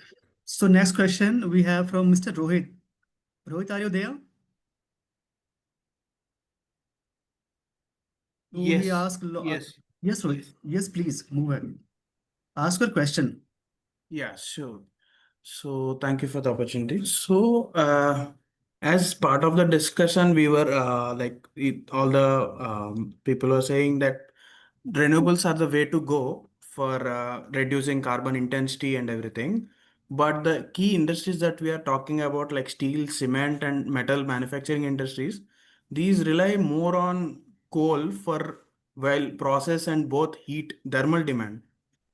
So in specific to that, they cannot replace the coal like immediately. We can just replace renewable for electricity generation purpose. So what kind of process efficiencies and technology needs to be there? And is hydrogen will be having a role to play in that for meeting the thermal demands?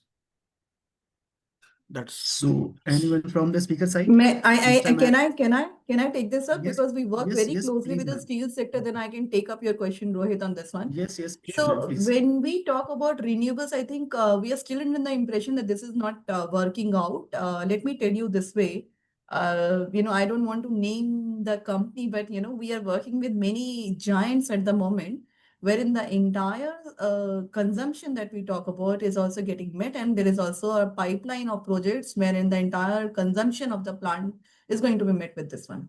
We have reached a level of maturity wherein we are talking about round the clock, energy consumption, what Jagdish already mentioned on his plant. In a similar way, the steel sector is also working in that direction. So this is just a thought that if the coal is still the backbone, though coal is still the backbone for the entire energy sector at the moment, but with the government incentives, first, number one, the renewable power is much cheaper at the moment as compared to the normal coal-based power. That's number one, which could be in the financial motivation to get in over there.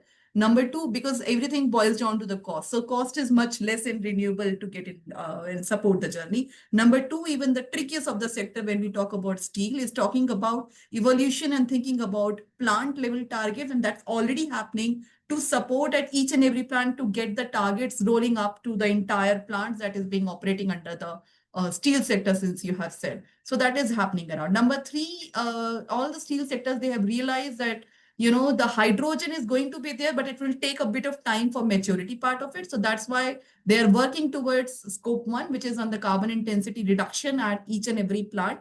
And there are a lot of things now people are working towards, initiatives to work on the process optimization, even on the technological intervention. And thankfully, we've got an access to right technology, which does not limit itself to carbon capture utilization, but there are a lot of other things as well. But carbon capture utilization that we used to talk about long back is also happening at the moment. So a lot of things are available at the moment, and in fact on the gasification as well, and then capturing and then utilizing this as a power is also happening these days. So you will hear more, and there are a lot of internal targets. So since I cannot talk then about the name of the companies, but all the topple giants that you are thinking of, they're already working towards that. And fourth, to give you an understanding of how the sector is progressing, many of them are not just working towards the decarb target, but they're also a member of Responsible Steel and also working towards IGSC India Green Steel Coalition, on which Suzlon is there as a member. So even to talk about that, I was there day before yesterday on 2 sessions on ITA plus IGSC to see how the progress is happening in now. And right now we have reached a stage wherein even if you want to have a look at that, wherein we are talking about the secondary steel market as well, and we are trying to develop clusters on what can be done and the support can be provided to the secondary steel players. So I think that's the maturity of the steel sector, and you will see a lot of evolution coming up. So now we are not just talking about the things.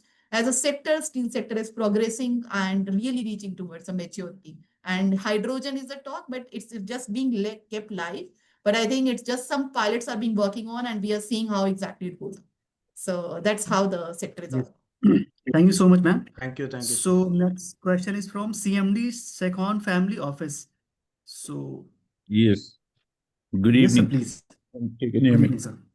Okay. Yes, So sir, you are audible. we are an investment firm. We do international structures for green finance, for blue finance, and all those. We've been working with the Power Ministry in India, with Renewable Energy Ministry in India as well. Today, I was in one of the conferences which was hosted by, the Ministry of Civil Aviation, and Mr. Naidu was also there, the minister. So our question is very simple, because we've been talking to the World Bank, we've been talking to IITR, we're talking with IETA. The other day when we were with Mr. Khattar, we were working with the World Bank to finalize the way this whole thing can be funded. See, we are working on the technology side, which is good enough. The technology side is good. The technology side is understandable, but from a financing perspective, when it comes to putting money into it, today when I mentioned to them was, if SAF has to be converted into a finance, currently the production capacity is about 1.4 million tons, and we have to go to 14 million tons to achieve the core state targets of 2030, which needs roughly it will lead to a saving of $38 billion. And if that can be securitized, for us being a financial institution with the $350 billion balance sheet, is quite simple. You understand?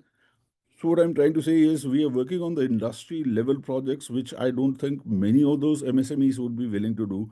And if we are pushing with the government of India to create a fund which is India specific. And if you people can, help us understand that and take it forward, we'll be very happy to interact with you people. If you have any suggestions on India specific CCTS towards getting a global fund which can be placed, working with the ministries, we'll be happy to do that. That's great to hear. That's great to hear. I think we can connect one-to-one to understand the modality of the operations currently And one involved. last point which I would like to say, sir, is that for financing, return is my problem. I know how to make money. Okay, what I need is, I'm restricted by the Basel III guidelines. Those Basel III guidelines post 2008, they say it very clearly. If you do not have a HQL, a highly qualified liquid asset, which is almost beyond the tier one capital. Tier one, it is beyond the tier one capital. Then you can imagine what kind of a collateral obligations I am, being asked to take up before providing any finance. So if green credits or carbon credits or blue credits or SFA related credits, if they can be all converted into something like a collateral which qualifies to HQL requirement of Banker of International Settlements, even RBI will be happy to help us to create a fund in India. That's a great suggestion, actually. We should definitely have a conversation around it and to take it up further. I think that really evolves like anything. It should be done, for sure. So We can have some thoughts for it.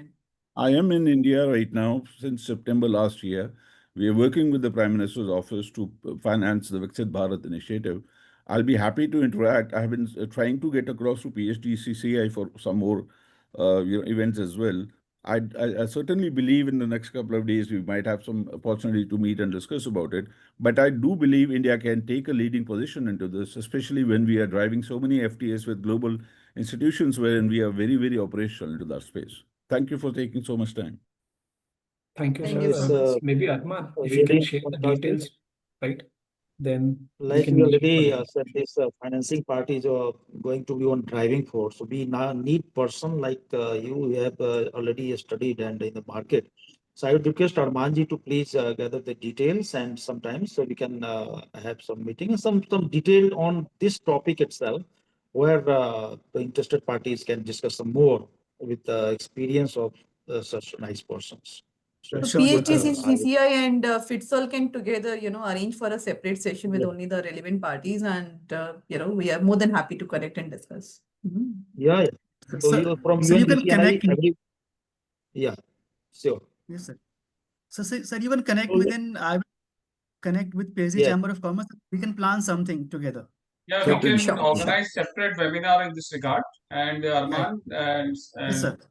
Mr. Shukun, kindly share the topic which you like, and we can interact with our member, and we can mount one interactive webinar in this regard with concerned stakeholder, as well as kindly share the key points and the representation. We can put it, even you already doing a follow with Prime Minister Office. If we need any assistance, so we through Carbon Market Forum, we can make a representation to concerned department also. Sure. I think financing is a major concern, and this is a need of all the concerned stakeholder in India.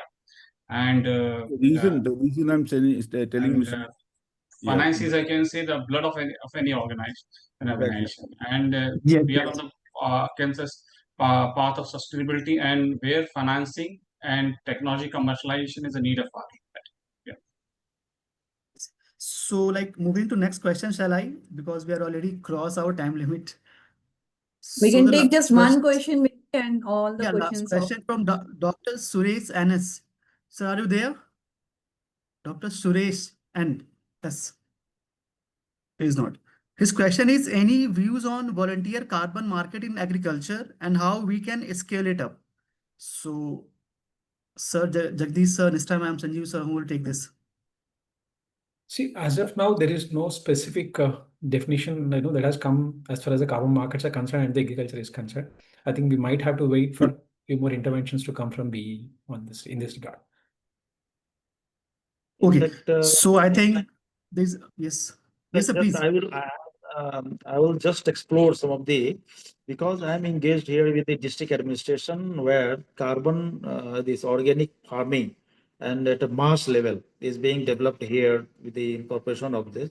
So a lot of initiatives are being taken here, but the farmers are not at all aware that these kind of initiatives can be captured in a good manner and it is sellable products. So they are not at all in the government also. We need to make them aware that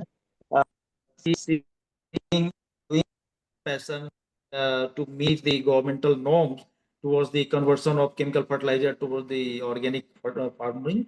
So at mass level, it is being done, but we are the person, in fact, to explore the opportunities and make them available. So if we connect them to the volunteer carbon markets and which is used, I'm seeing in this particular area where the tribal areas are there and the Kevadia, where a Statue of Unity are installed in this area. So a lot of use built, but they are not at all aware. Only thing, we need to capture them and make it sellable. So it will be again a driving force, and then it market will grow a lot. So, And just like to Yes, add so- on very quickly over here that bamboo Yes. cultivation is picking up and it's already there in credits, and in Maharashtra people are already earning money based on that, but it is yet to be a part on CCTS. But there is a very serious thought going on at the ministry level at the moment to include that, because it's not just a very sustainable way to get the things going, but it's also proving on the carbon reduction pathway. So it's already there in the green credits, but it is yet to be taken up under CCTS, but it will come up very soon. Okay, so shall I wrap? I think we are already 20 minutes ahead. Yeah. So is there any question? We can take one question. Is there any question? Okay, so let me first thanks to all the speakers, Nista ma'am, Jagdish sir, Sanjeev sir, and also very thanks to PhD Chamber of Commerce for supporting this webinar. As at Fitsol, we believe collaboration is key to success in sustainability domain. And also we like to thank all the participants for joining us today. And we look forward to your continued engagement through the Fitsol Net Zero Bharat initiative. As in every month we do one webinar just to create a society where everyone knows about the update around sustainability and towards a sustainable and low carbon future. So thank you to all of you and have a wonderful evening ahead. Thank you so much. Thank you, entire everyone. Fitsol team. Thank you to my fellow panel members also. Looking forward to have many sessions to enhance awareness. Thank you so much, sir. Thank Thanks you, a lot, sir. everyone. Bye-bye. Great hosting you guys. Thank you. Thanks. Have a great evening, folks.